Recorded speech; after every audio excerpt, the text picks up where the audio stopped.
Hi everyone, and welcome back to my kitchen. Today I have an incredible seafood dinner recipe for you, and I'll be making my pan-fried wild sea bass with spinach and mushrooms. This dish is just wow. There's so much incredible flavors going on here. We're going to just simply fry the sea bass with a little bit of salt and pepper until it's golden and crispy, and then serve it over a bed of a garlicky wilted spinach with leeks and tomatoes, a little bit of garlic and basil, and we're going to top it off with some butter fried shiitake mushrooms, which are so delicious. You guys are going to love this dish for spring and summer. Just has this really nice and light flavor and incredibly delicious. Let's get started. I'm going to show you how to make it.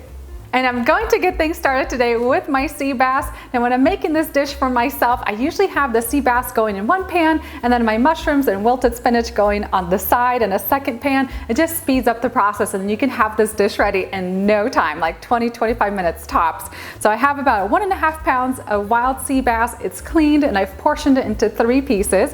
Now I'm going to preheat a medium-sized frying pan. I'm going to be using a stainless steel pan today, but you can also use a non-stick. You want to make sure that you can heat it so it's really nice and hot so the sea bass gets that crispy golden color on the outside. And I've patted my sea bass dry with a paper towel. Next I'm going to drizzle a little bit of avocado oil over the top. You want a nice oil that can handle the heat. Get that covered on all sides. And I'm going to season the sea bass generously with salt all over. You want to make sure that you get the sides as well. And a little bit of ground black pepper on top. And I'm going to drizzle about 2 tablespoons of the avocado oil into my pan. I'm going to heat this oil until it's just slightly smoky, and that way the fish won't stick to the pan. And I am ready to add my sea bass. I'm going to add it skin downside first.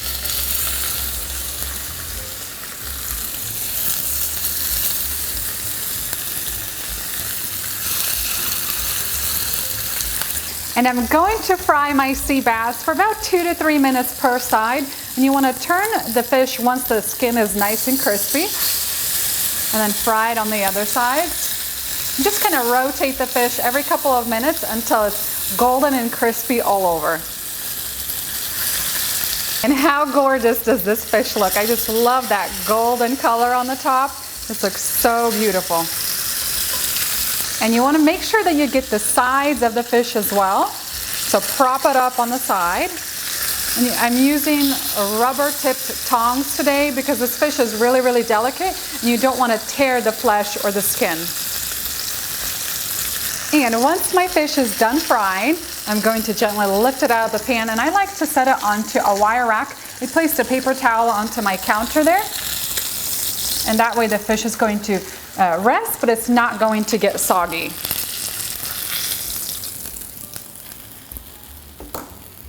And now that I have my fish fried, I'm going to get started on my shiitake mushrooms. So I'm going to grab a larger frying pan. I'm going to heat this one over medium heat, and I'm going to add in about a tablespoon and a half of salted butter.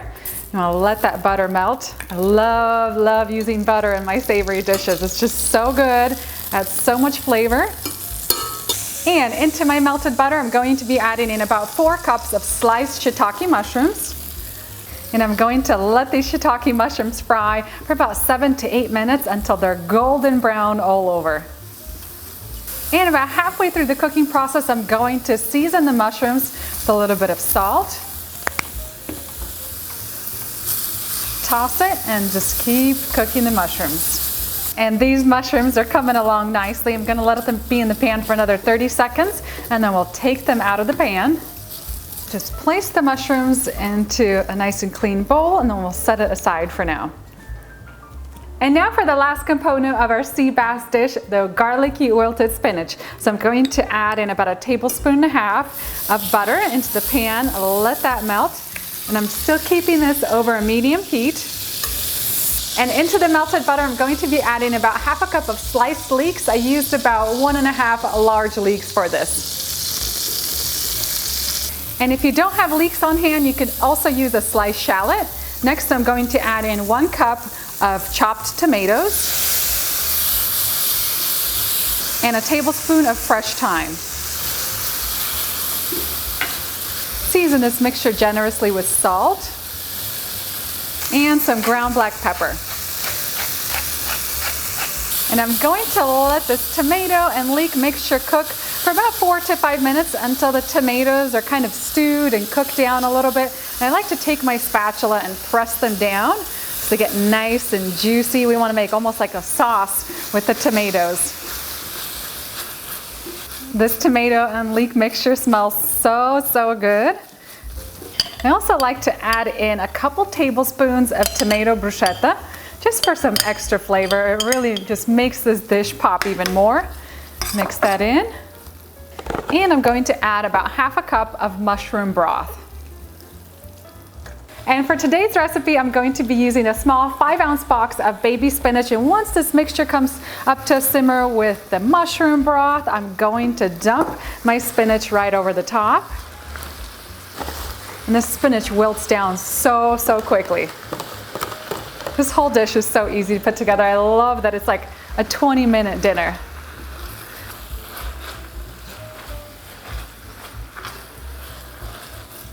And I usually let the spinach cook for a couple minutes until it's completely wilted down.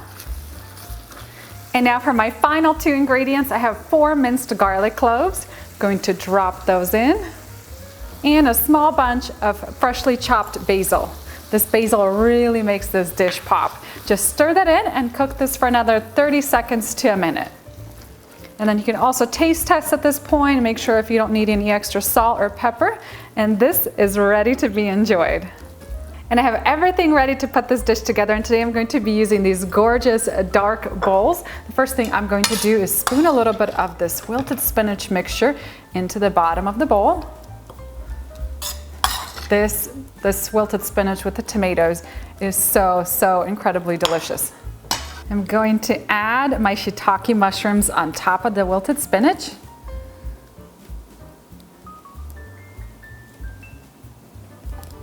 And I'll add my gorgeous fried sea bass on top.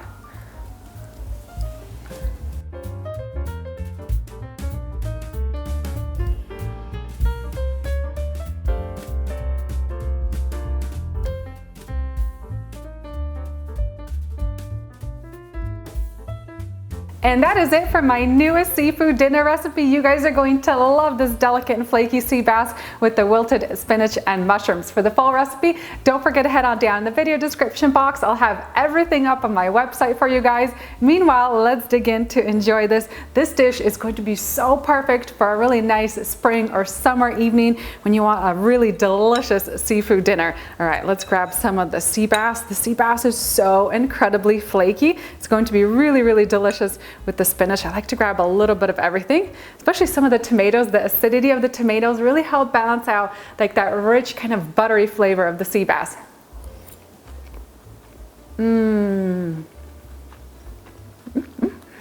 I just can't with this dish. It is so incredibly delicious. I love everything about it so much. Incredible flavor in every single bite.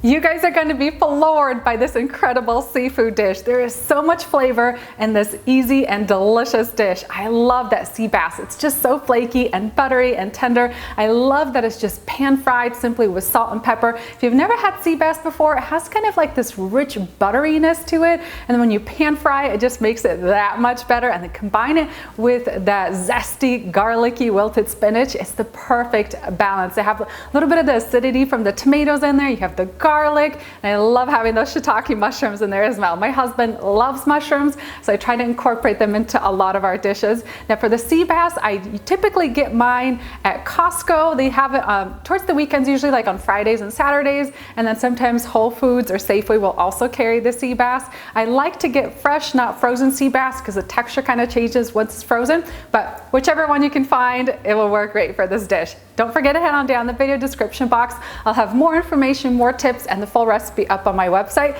Thank you guys so much for watching, and I hope you enjoyed this incredible seafood dinner at home.